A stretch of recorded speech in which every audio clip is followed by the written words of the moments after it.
I just had to let you know you're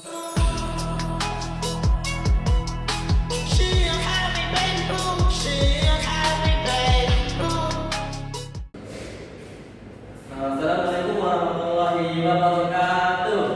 Waalaikumsalam warahmatullahi wabarakatuh. Selamat pagi anak-anak. Apa kabarnya hari ini? Alhamdulillah baik. Alhamdulillah. Sudah sarapan? Aji, sudah sarapan Aji? Belum. Komam sudah sarapan? Ya, Pak. Udah. Sarapannya apa? Sarapan kue tadi, Pak. Oke, alhamdulillah.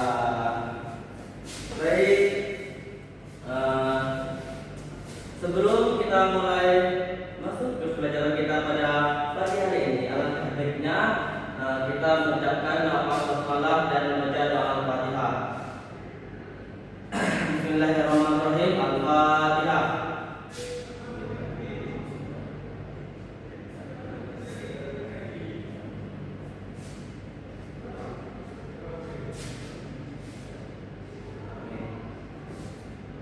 Oke, selesai sudah doa kita tadi.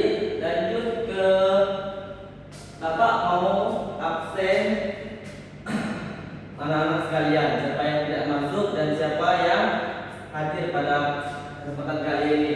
Bapak absen dulu ya. Al-Fatihah. Ilham, Arwin Gunawan, Masuk. Ahmad Mulyadi. Masuk. Oke, ada semua ya. Ya. Oke, baik anak-anak. Kali ini kita akan belajar mengenai menulis indah dan benar. Belajar penggunaan huruf kapital dan tanda baca dalam kalimat bahasa Indonesia.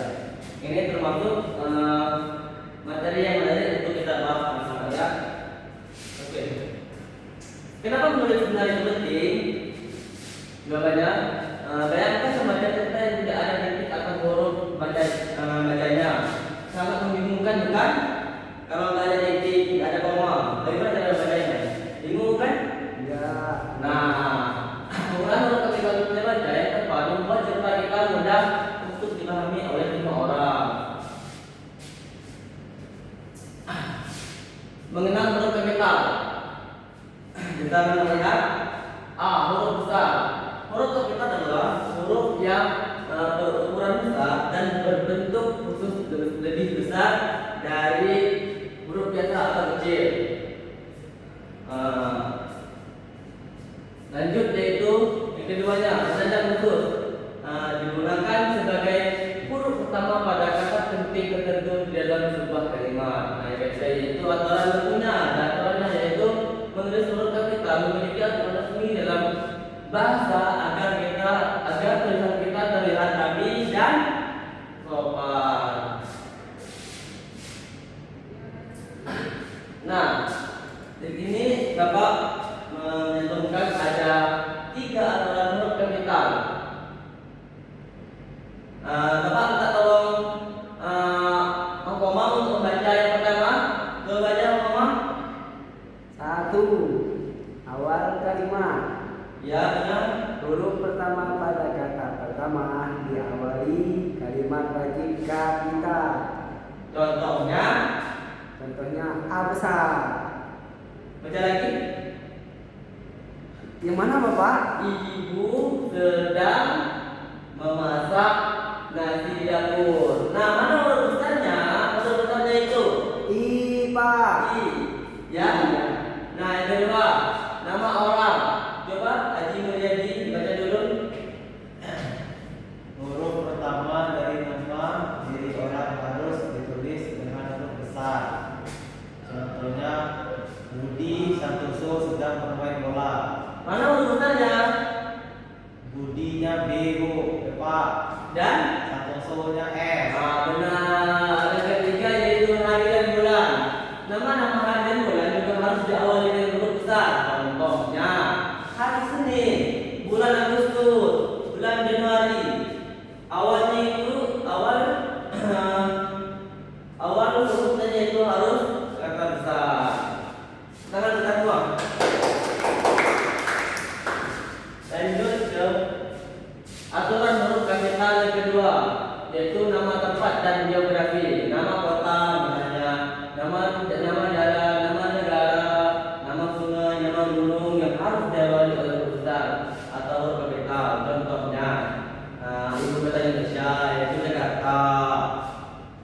Indonesia, Gunung Semeru, dan lain-lain.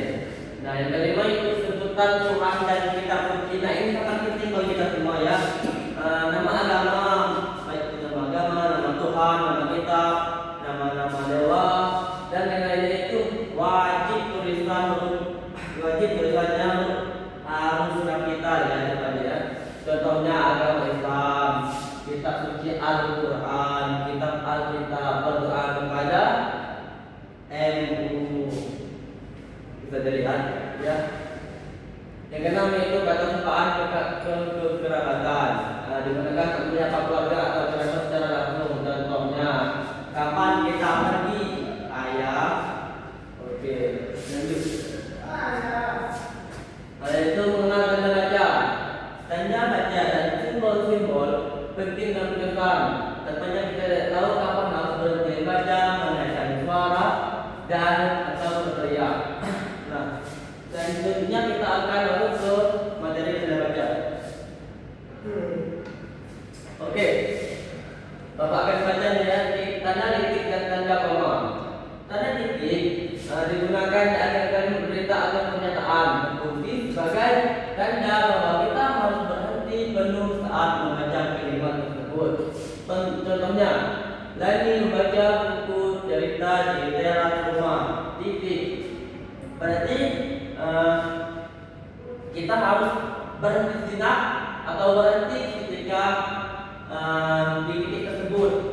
Kalau ada koma digunakan untuk memisahkan rincian atau pemerincian benda atau memberikan sedikit jeda di tengah kalimat sebelum melanjutkan membaca. Contohnya, ibu membeli pisang, semangka, dan apel di pasar. Gitu anak-anak. Lanjut ke tanda-tanda.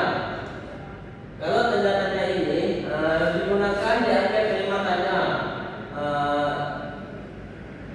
menanyakan suatu hal atau biasanya menggunakan kata tanya seperti apa, siapa, di mana, kapan, mengapa, dan bagaimana. Contohnya, di mana kamu mengambil tulisan tersebut? Di mana kamu menemukan tulisan tersebut? Di mana? Di mana? Di mana papan tulis tersebut? Gitu. Lanjutnya itu tanda seru digunakan dari perintah, ayat-ayat atau larangan. Contohnya, tolong matikan tali tersebut. Tolong hapus papan tulis tersebut. Gitu anak. Lanjut.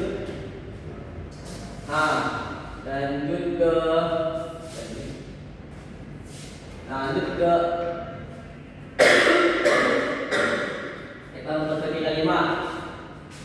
Sebelah kiri ini kalimat salah dan sebelah kanan itu kalimatnya benar. Budi pergi ke Jakarta hari Senin. Betul atau tidak tulisannya anak-anak? Tidak.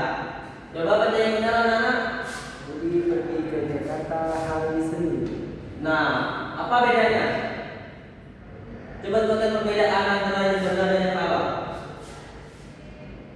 Bisa nggak? Huruf kapitalnya Pak, nggak ada Pak. Kalau yang pertama, Nah, lagi ada berapa yang harus ketikanya? ada 3 Pak. Nah, betul. Lanjutnya, Lani membawa buku, pensil, dan penghapus. Kalau di sebelah kanannya, kalau yang benarnya, Leni membawa buku, koma, pensil, koma, dan penghapus. bukan gitu cara bacanya nak. Nah, cara bacanya itu Lani membawa buku, pensil, dan penghapus gitu. Kita beri jeda sedikit ketika menemukan tanda koma. Oke, udah paham kan anak-anak? Oke, di sini Bapak ada punya pesan sedikit dari Bapak ya. Tulis dengan huruf kepitannya bacanya adalah bentuk kedisiplinan dan cara terbaik kita untuk menghormati setiap orang yang membaca cerita kita. Gitu. Oke, ini anak-anak ada pertanyaan atau kurang paham? Kalau nggak ada, Bapak tutup untuk pagi hari ini karena Bapak ada jadwal pergi mengajar lagi ke sekolah lain. Oke? Ada nggak? Kalau nggak ada, Bapak tutup. Oke, Bapak tutup ya.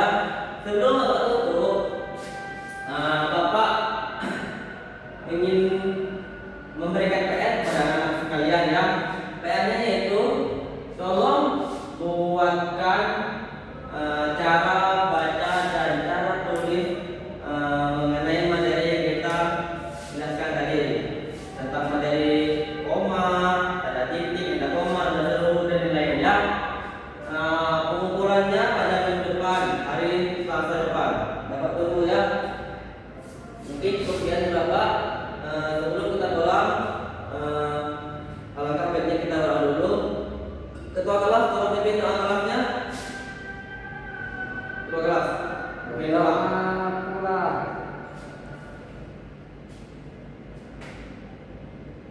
Doa selesai. Oke, mungkin saja dari Bapak, mungkin ada kata-kata yang dari Bapak, mohon maaf ya Bapak sekalian.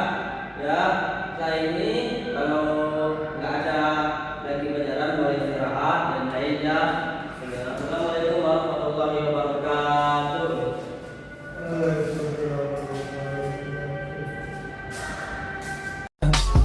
I just had to let you know you're